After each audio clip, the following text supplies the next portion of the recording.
Hi everyone, welcome back to my another video. Today I am going to show in this video how to fix ene.sys driver error on your Windows 10 or Windows 11. So before going to start the video, if you are not subscribed my channel, please subscribe. So let's start the video. Guys, if you are seeing ene.sys driver error on your Windows 10 or Windows 11, then I will show you how to fix this issue. First of all, you have to open the File Explorer. For that, click on Start menu, then type here File Explorer. Click on File Explorer. Here you can see three dots, click on that, click on Options, click on View tab, select Show Hidden Files and Folders, click on Apply, then click OK. After that, go to the C drive. Here you will find ene.sys file.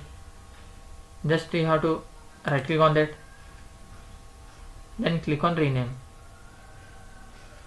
or you can just press F2 from your keyboard. Suppose if this is your sys ene.sys file, just rename it as ene1.sys.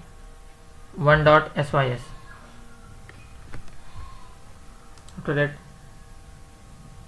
just click on yes, OK and continue to save these settings. Then close this window.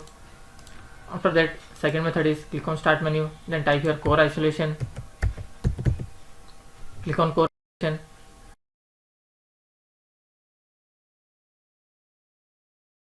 Here you will find Memory Integrity. This option should be disabled.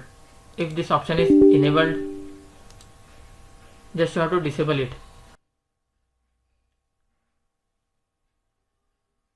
After that, once you have to restart your laptop or desktop. After restarting, hope your issue will be resolved.